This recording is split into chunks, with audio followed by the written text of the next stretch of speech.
अस्सलाम वालेकुम. Hi friends, welcome back to Nimi Ibra's World. இன்னைக்கு நம்ம காடை முட்டை வச்சு காடை சம்பல் தான் சேர்ப்போம், அதாவது காடை கிரேவி சேர்ப்போம். வாங்க அதை எப்படி செய்யலாங்கிறத நம்ம பார்க்கலாம். ஃபஸ்ட்டு இந்த காடை முட்டையை வேக வச்சு எடுத்துக்கலாம். காடை முட்டை ரொம்ப நேரம் நம்ம வேக வைக்க வேண்டாம். 5 நிமிஷம் போதும். இந்த காடை முட்டை நம்மளுக்கு வெந்து வந்துடும். காடை முட்டை நம்மளுக்கு வெந்து வரக்குள்ளேயும் நம்ம காடை முட்டைக்கு தேவையான பேஸ்ட் ரெடி பண்ணிக்கலாம், அதாவது கிரேவி ஓகேவா ரெடி பண்ணிக்கலாம். லெமன் கிராஸ் இவ்வளோ பெரிய சைஸ், அதாவது ஒரு விரல் அளவு லெமன் கிராஸ் கட் பண்ணி எடுத்திருக்கேன். பெரிய வெங்காயம் 1, இஞ்சியானது 1/2 இன்ச் அளவுக்கும் கொஞ்சம் கூட எடுத்திருக்கேன்.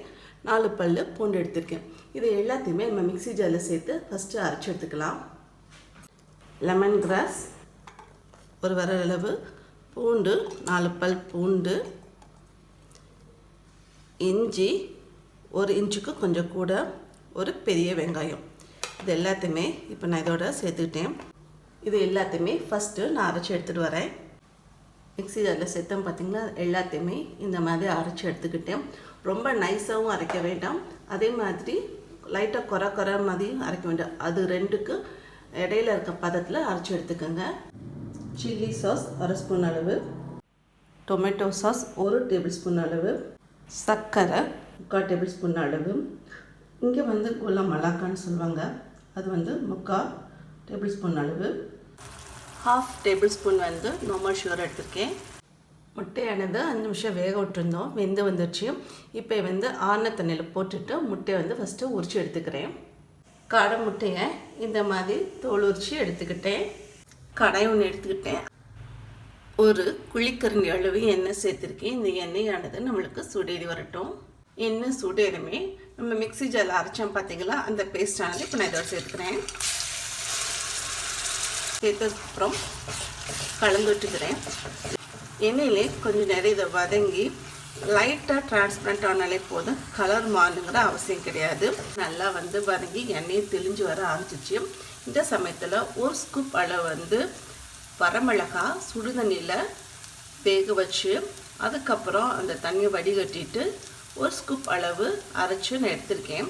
இந்த பேஸ்ட் எப்படி அரைக்கணுங்கிறத நான் தெளிவாக என்னோட நிம்மி இப்ராஸ் வேர்ல்டுங்கிற யூடியூப் சேனல் இருக்குது, வேணுங்கிறவங்க போய் நீங்கள் பார்த்துக்கோங்க. அதே ஸ்கூப்பில் அலசி அந்த தண்ணியும் இதோட நான் சேர்த்துக்கிறேன். சேர்த்துச்சு நல்லா கலந்து விட்டுக்கிறேன். இந்த வரமிளகாய் பார்த்திங்களா, அரைச்சம் பார்த்திங்களா, அது ஏற்கனவே வெந்ததான் இருந்தாலும் இந்த மசாலையில் கொஞ்சம் நேரம் வெந்து நம்மளுக்கு இதில் இருந்தும் எண்ணெய் பிரிஞ்சு வரணும். அந்தளவு ஃபஸ்ட்டு இதை நல்லா மிக்ஸ் பண்ணி இந்த எண்ணெய் தெளிஞ்சு வர வரைக்கும் நான் வேக வச்சுக்கிறேன். எனக்கு உரப்பு கூட வேணும், அதனால நான் திரும்ப ஒரு 3/4 ஸ்பூன் அளவு வரமிளகாய் அரைச்சா சேர்த்துக்கிறேன். உங்களுக்கு வேணும்னா நீங்கள் சேர்த்துக்கோங்க, இல்லை உரப்பு கம்மியாக வேணும் அப்படின்னா இந்த 3/4 ஸ்பூன் அளவு நீங்கள் ஸ்கிப் பண்ணிடுங்க. சேர்த்துட்டு நல்லா கலந்து வச்சுக்கிறேன். எண்ணெய் தெளிஞ்சு வரட்டும். இப்போ பார்த்தீங்கன்னா மசாலாலேருந்து எண்ணெய் தெளிஞ்சு வர ஆரம்பிச்சிச்சு. இப்போ இந்த கப்பில் 1 கப் அளவு தண்ணி சேர்த்துக்கிறேன். தண்ணி சேர்த்ததுக்கப்புறம் லைட்டாக கலந்து விட்டுக்கிறேன். கொஞ்சம் நேரம் தண்ணியிலேயே இந்த மசாலானது கொதிச்சு வரட்டும். கொதிச்சு கொஞ்சம் சுண்டி வந்தால் போதும், நிறைய வேண்டாம், கொஞ்சம் சுண்டி வரட்டும். அந்த அளவு சுண்டி வச்சு எடுத்துக்கிறேன். தெரிஞ்சு வர ஆரம்பிச்சு. இந்த சமயத்தில் நம்ம ஒரு மிக்ஸ் கொடுத்துக்கலாம். மிக்ஸ் கொடுத்துச்சு அடுத்து நம்ம வச்சுருக்கா டொமேட்டோ சாஸ் பார்த்திங்களா, அதை நான் இதோட சேர்த்துக்கிறேன். அடுத்து சில்லி சாஸ் சேர்த்துட்டு தேவையான அளவு உப்பு சேர்த்துட்டு இது எல்லாத்தையும் கலந்து விட்டுக்கிறேன். 2 நிமிஷம் இது எல்லாமே இந்த மசாலையில் வெந்து வரட்டும். 2 நிமிஷம் வெந்து நல்லா கொதிச்சு வந்துடுச்சு. அதே சமயம் எண்ணெயும் நல்லா பிரிஞ்சுடுச்சு. இந்த சமயத்தில் நம்ம வேக வச்ச முட்டை இருக்குது பார்த்தீங்களா, அதை இதோட நான் சேர்த்துக்கிறேன்.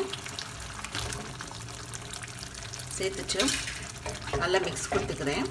இது கொஞ்சம் நேரம் இந்த முட்டையானது இதில் நம்மளுக்கு வெந்து வரட்டும். 2லேருந்து 3 நிமிஷம் மட்டுமே இந்த மசாலையில் இந்த முட்டையானது நம்மளுக்கு வேகட்டும். 3 நிமிஷம் இந்த கிரேவியில் நம்மளுக்கு வேக வச்சுருந்தோம். ஜாங்கிரி, அதை மலாக்கா குலாம் மலாக்கான்னு சொல்லுவாங்க, அதை எதாவது சேர்த்துச்சு ஒரு மிக்ஸ் கொடுத்துக்கிறேன். 1/2 டேபிள் ஸ்பூன் நார்மல் சுகர் எடுத்திருக்கேன். அடுத்து நார்மல் சுகர் பார்த்தீங்களா, அதையும் இதோடு சேர்த்துக்கிறேன். ஏன் சுகர் சேர்த்தேன் அப்படின்னா இந்த உரப்பை, உப்பு, இனிப்பு இது மூணுமே நம்மளுக்கு தூக்கி கொடுக்கும் டேஸ்ட்டில். அதுக்காக தான் சேர்த்துட்டு ஒரு மிக்ஸ் கொடுத்துட்டு ஜஸ்ட் ஒரு நிமிஷம் வந்து இந்த சுகரானது இந்த மசாலையோட வெந்து வரணும். அதுக்காக தான் ஒரு நிமிஷத்துக்கு அப்புறம் நம்ம அடுப்பு ஆஃப் பண்ணிடலாம். ஒரு நிமிஷம் வெந்து வரட்டும். ஆயிடுச்சு, அடுப்பு ஆஃப் பண்ணிடலாம். அவ்வளோதான், நம்மளுக்கு செம்ம சூப்பரான எம்மியான டேஸ்டியான காடை முட்டை கிரேவி, அதாவது காடை சம்பல் ரெடி ஆகிடுச்சு. டேஸ்ட்டு செம்மையாக இருக்கும். நீங்களும் இந்த காடை முட்டை ரெசிபி உங்களை ட்ரை பண்ணுங்கள். ட்ரை பண்ணிட்டு அதே மாதிரி எப்படி இருக்குங்கிறதையும் சொல்லுங்கள். தேங்க்யூ.